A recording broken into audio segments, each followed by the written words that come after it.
Mobilidade urbana. Contradição da pós-modernidade.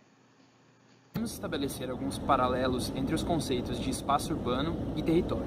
Eles possuem algumas especificidades em comum. Ambos lidam com conceitos de representações, relações de poder e alocação de recursos, por exemplo. Segundo uma análise de viés integrador de Correa, de 2005, o espaço urbano possui as seguintes características: é fragmentado e articulado, reflexo e condicionante social, um conjunto de símbolos e campos de lutas. Segundo ele, a definição mais correta para espaço urbano é um conjunto de diferentes usos da terra justapostos entre si.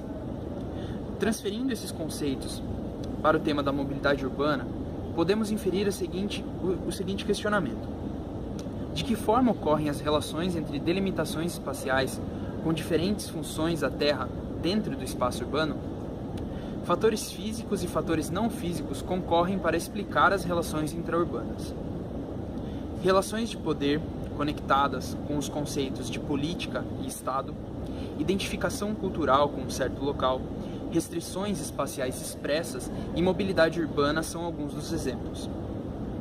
O tema da mobilidade interna das cidades ganhou ainda mais importância com o intenso processo de urbanização e aumento da população no Brasil, o qual teve grande influência da migração campo-cidade. Durante os anos 1960 e 1980, a população urbana do Brasil cresceu em 49 milhões de pessoas, e 58% desse crescimento pode ser diretamente relacionado à migração campo-cidade.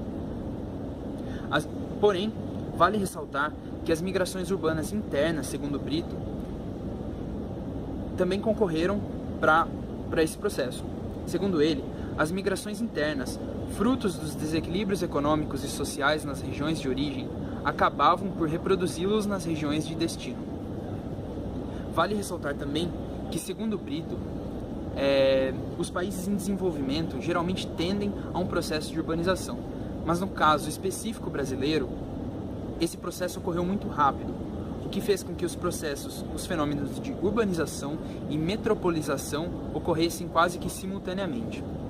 Ainda segundo ele, o crescimento das cidades periféricas é uma tendência, em detrimento das capitais. Isso, no campo da mobilidade urbana, aponta para desafios para as políticas públicas, pois diferenças administrativas, político-partidárias entre administrações de diferentes cidades podem dificultar a elaboração de políticas públicas de mobilidade urbana. Passando para a região metropolitana de São Paulo, segundo Scaringuela, temos 30 milhões de deslocamentos diários, sendo 10 milhões em transporte coletivo, 10 milhões em transporte individual e os outros 10 milhões a pé, na região mais urbanizada. Condições histórico-geográficas, somadas a anos de investimentos em políticas públicas ineficientes, ou a menos aquém do esperado, criou um problema alarmante de trânsito na região metropolitana de São Paulo. Existem prejuízos econômicos, de saúde pública, na segurança e em diversas outras áreas da vida daqueles que vivem ali. Uma matéria de 2011 da revista Veja aponta que os paulistanos perdem, em média, 2 horas e 42 minutos por dia no trânsito.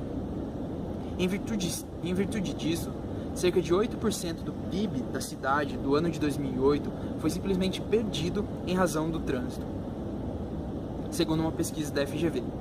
A quantidade de capital perdido tende a crescer se considerada a região metropolitana como um todo. Segundo a reportagem da Veja, as perdas monetárias chegam a 33,5 bilhões de reais em 2008, somente em 2008, somando-se o que é deixado de produzir com o tempo gasto no trânsito e os gastos com saúde pública, combustível e também com transporte de cargas. Os gastos com saúde, segundo o professor da FGV Marcos Sintra, podem chegar a 689 milhões de reais, fora o prejuízo à saúde que não pode ser contabilizado monetariamente e poderá ser sentido coletivamente daqui a algum tempo. Existem outras desvantagens que também não podem ser mensuradas facilmente, mas podem ser sentidas com intensidade. A perda de qualidade de vida, poluição sonora também se configura como um problema, e também se torna mais intenso à medida que se aproxima dos centros urbanos. O não acesso a ambientes de lazer, ou descontração e, mais grave ainda, a impossibilidade de se acessar facilmente serviços públicos oferecidos pela administração da cidade. Uma outra discussão possível seria de que o trânsito também limitaria a liberdade de ir e vir dos cidadãos, que é garantido constitucionalmente. Não seria, então, o trânsito um limitador dos direitos positivos estabelecidos? Desde a década de 1980, o aumento do uso do transporte individual vem construindo o panorama atual da mobilidade brasileira. Nas cidades com mais de 60 mil habitantes, os automóveis correspondem a 27% dos meios de transporte, concorrendo diretamente com o transporte coletivo, que corresponde a 32%. As políticas públicas de mobilidade têm se mostrado ineficientes em tornar o transporte público competitivo. Ocorre, assim, a perda constante de demanda e, consequentemente, o encarecimento da tarifa, alimentando, assim, um ciclo vicioso. O governo federal tem o poder de decisão a respeito das políticas econômicas que influenciam diretamente no aumento das tarifas e no estímulo ao transporte individual. São exemplos disto os incentivos fiscais das vindas de automobilísticas para o Brasil, a tarifação de energia elétrica abusiva sobre o setor metroferroviário e também o aumento do diesel em relação à gasolina após a queda do monopólio estatal sobre o petróleo brasileiro. Tratam essa ineficiência das políticas públicas de mobilidade no Brasil como uma carência de grupos políticos coesos e empenhados em resolver essa questão. Isso, portanto, também seria uma questão de falta de representatividade, que agrava não só as políticas públicas existentes no transporte, mas também incentiva o aumento do transporte individual. A atual gestão da Prefeitura de São Paulo é um notório exemplo da articulação de políticas públicas de mobilidade, um dos focos da gestão do prefeito Fernando Haddad. Dentre as políticas públicas implementadas, constam corredores exclusivos para a passagem de ônibus, interligando as áreas periféricas, tarifação reduzida através do bilhete único, tendo como critério o número de viagens e a construção de 400 km em ciclovias. As soluções de Haddad dão uma clara prioridade à população de baixa renda e habitantes da periferia, articulando mobilidade e inclusão social de forma conjunta. O consenso entre os maiores especialistas em mobilidade urbana é que somente o metrô é capaz de solucionar o problema de mobilidade nas grandes cidades. Todos os aglomerados urbanos do mundo têm sistema de metrô, exceto na Índia. Os motivos para tal eficiência do metrô é a grande capacidade de transporte, a alta velocidade e por não concorrer por espaço urbano. O metrô de São Paulo se mostra muito ineficiente, com uma das maiores relações entre população e quilômetro de metrô construído.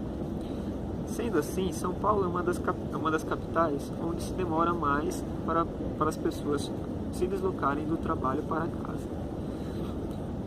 O grande problema de implantação dos sistemas de metrô é que são grandes obras, uma construção muito lenta e com um custo muito alto, o que torna um grande problema para o Estado.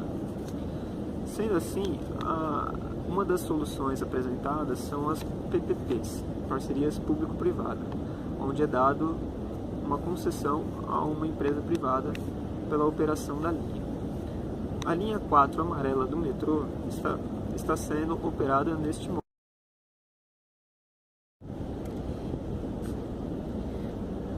Em sua obra, O Mito da Desterritorialização, Rogério Hesbert, levando em consideração a perspectiva mais tradicional de definição do território, a perspectiva materialista jurídico-política, enfatiza que a crença atual de que o homem é desterritorializado, isto é, que pode viver sem território, não passa de uma recusa em reconhecer ou uma dificuldade de definir o novo tipo de território, muito mais múltiplo e descontínuo que está surgindo. A revolução nos modelos de comunicação e de transporte, que levou ao desenvolvimento de novos sistemas ao longo da história capitalista, mudou radicalmente nossas experiências espaço-temporais. Para diversos Começa do para diversos autores. Para diversos autores, pode-se dizer, portanto, que as sociedades pós-modernas são espaços temporalmente desencaixadas, nas quais a ideia de desterritorialização é amplamente difundida devido à aniquilação do espaço pelo tempo. Para Hesbert, no entanto, ao falar-se da aniquilação do espaço pelo tempo, fala-se mais, na verdade, de uma extensão ou distanciamento maior do espaço no tempo, do que do desaparecimento de um sob domínio do outro. Em outras palavras, mesmo com a difusão da ideia de compressão espaço-tempo de David Harvey pela economia globalizante neoliberal, é preciso considerar que as relações podem ser espacialmente dissociadas para se reencaixarem em outra escala espacial, ou seja, é um processo de desterritorialização que pressupõe sempre uma nova territorialização. Desse modo, não deve ser ignorado o fato de que o controle social do movimento no e pelo espaço é sempre histórica e geograficamente contextualizado, isto é, deve ser sempre analisado por sua especificidade espaço-temporal. Se encaixa no último dos períodos técnicos definidos por Milton Santos, o chamado período técnico científico-informacional, que legitima e consolida o processo de globalização por meio dos avanços tecnológicos. É neste momento que a noção de cooperação espaço-tempo ganha notoriedade, por sua relação com os novos meios de comunicação e de transportes que aniquilam as distâncias pela velocidade. Para David Harvey, em seu livro A Condição Pós-Moderna, a contemporaneidade pressupõe uma modificação no modo de vida da sociedade com a generalização de novas práticas e experiências. É possível observar desse modo que, em comparação aos períodos classificados por Milton Santos como meio natural e meio técnico, que se estendem até o início da chamada Terceira Revolução Industrial, houve uma mudança significativa na especificidade do corpo social pós-moderno, no qual ciência, tecnologia e informação se tornaram a base de produção, utilização e funcionamento do espaço. Além disso, houve também uma alteração no modo de representação da realidade, que passou a se dar muito mais por imagens do que propriamente por seu caráter material, bem como na questão da mobilidade populacional, tema central do nosso trabalho. Para aqueles que estão imersos no processo de globalização, sem restrições por suas condições socioeconômicas, deslocar-se quilômetros de distância se resume a um trajeto de no máximo algumas horas. Nesse sentido, a imobilidade urbana, em especial a da região metropolitana de São Paulo, é encarada como uma contradição ao traço inerente do meio técnico científico informacional, que levou ao desenvolvimento de um mundo globalizado, no qual, supostamente, as distâncias são erradicadas.